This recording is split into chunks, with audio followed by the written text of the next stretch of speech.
어렸을 때는 우리가 무슨 일을 하든 아무도 크게 마음을 쓰지 않으며 그냥 존재하는 것만으로 무조건적인 애정을 얻을 수 있다. 식사를 하다 트림을 할 수도 있고 목청껏 소리를 지를 수도 있고 돈을 못 벌어도 되고 중요한 친구가 없어도 된다. 그래도 귀중한 존재가 될 수 있다. 그러나 어른이 된다는 것은 냉담한 인물들, 속물들이 지배하는 세계에서 우리 자리를 차지한다는 의미이다. 그런 인물들의 행동은 지위에 대한 우리의 불안의 한가운데 자리 잡고 있다. 어떤 친구나 연인은 우리가 파산을 하거나 수모를 당해도 우리를 모른 채 하지 않겠다고 약속하지만 우리가 일용할 양식으로 삼아야 하는 것은 속물들의 매우 조건적인 관심이다. 속물근성이라는 말은 영국에서 1820년대에 처음으로 사용되었다. 이 말은 옥스퍼드와 케임브리지의 많은 대학의 시험 명단에서 일반 학생을 귀족 자제와 구별하기 위해 이름 옆에 자귀가 없다고 적어놓는 관례에서 나왔다고 한다. 이 말은 처음에는 높은 지위를 갖지 못한 사람을 가리켰으나 곧 근대적인 의미, 즉 거의 정반대의 의미를 가지게 되었다.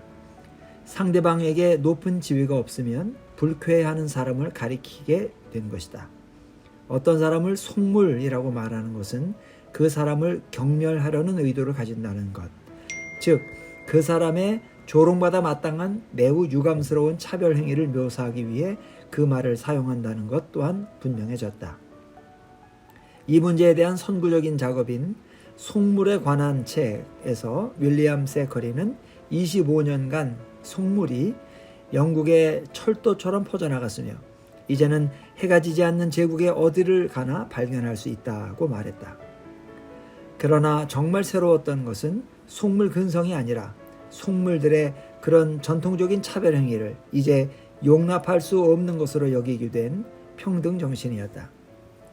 그 이후 노골적으로 사회적 또는 문화적 편견을 드러내는 모든 사람, 즉 어떤 한 종류의 사람이나 음악이나 와인이 다른 것보다 분명하게 낫다고 말하는 모든 사람을 속물이라고 부르게 되었다.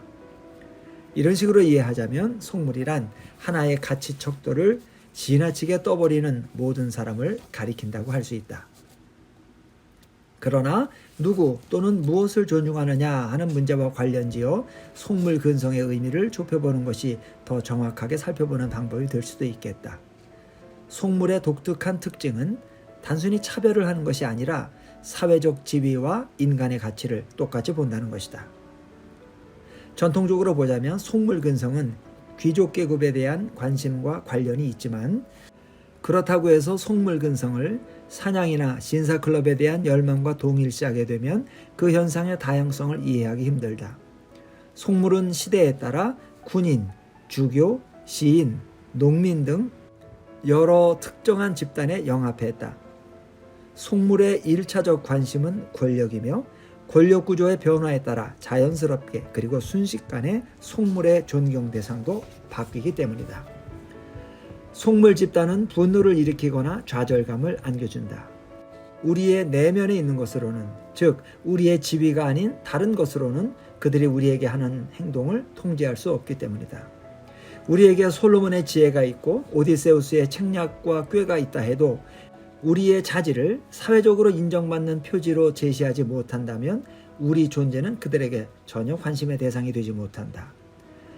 어쩌면 우리는 이런 조건적인 면 때문에 괴로운 것인지도 모른다. 어른끼리 하는 사랑도 부모의 자식에 대한 무조건적 사랑을 원형으로 간직하고 있기 때문이다. 우리는 무력하고 벌거벗은 상태에서 부모의 돌봄을 받으면서 처음으로 사랑을 경험했다. 아기는 물론 자신을 돌봐주는 사람에게 세속적인 보답을 할 수 없다. 따라서 아기는 그냥 그런 존재이기 때문에, 즉 발가벗겨진 상태의 정체성으로 사랑을 받고 돌봄을 받는 것이다. 아기는 그 통제할 수 없는 때를 쓰고 고집을 부리는 특성에도 불구하고, 아니 그런 특성 때문에 사랑을 받는다. 그러나 나이가 들면서 애정은 성취와 관련을 맺기 시작한다. 예의를 지킨다든가 학교나 다른 곳에서 좋은 성과를 거둔다든가 계급이나 명성을 얻는 일이 중요해지는 것이다. 그러나 그런 노력으로 다른 사람들의 관심을 끌 수는 있지만 훌륭한 행동으로 남들의 감탄을 자아내는 것만으로는 우리의 근저에 깔린 감정적 욕구가 채워지지 않는다. 부엌 바닥에 집짓기 블록을 늘어놓기만 해도 부드럽고 통통한 몸을 뒤치며 믿음이 담긴 눈으로 말똥말똥 바라보기만 해도 우리를 끌어안아 주었던 그 관대하고 무차별적인 사랑을 다시 붙잡고 싶기 때문이다. 멍청한 아첨꾼이 아니고서는 아무도 권력이나 명성 때문에 당신을 사귄다고 말하지 않는다.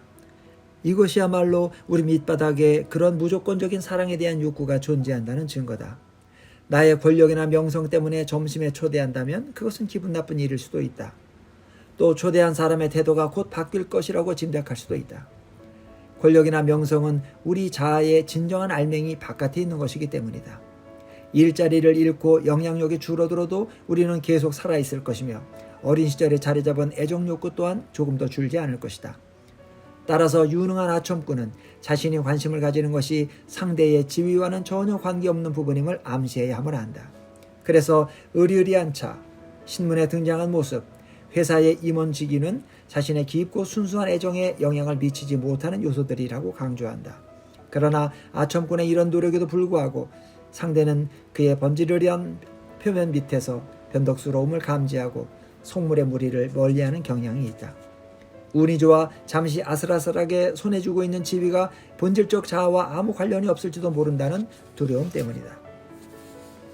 속물은 명상과 업적에만 관심을 갖기 때문에 아는 사람들의 외적인 환경이 바뀌면 누구를 자신의 가장 가까운 친구로 삼는 것이 좋을지 잽싸게 평가를 해보곤 하는데 때로는 이것이 희비극적인 느낌을 주기도 한다.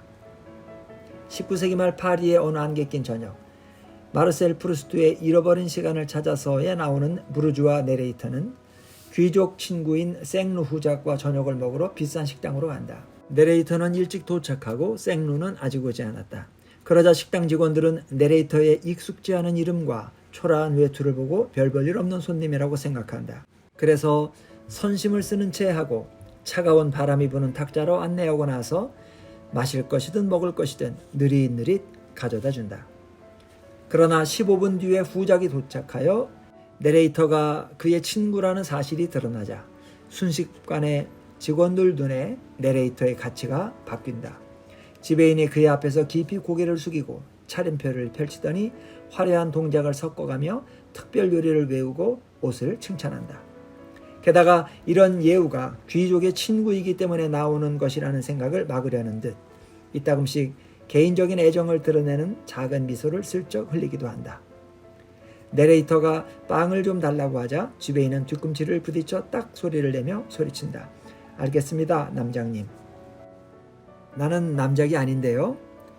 나는 일부러 초량한 목소리로 말했다. 그러자 지배인은 더욱 예의를 갖춰 큰 소리로 말한다.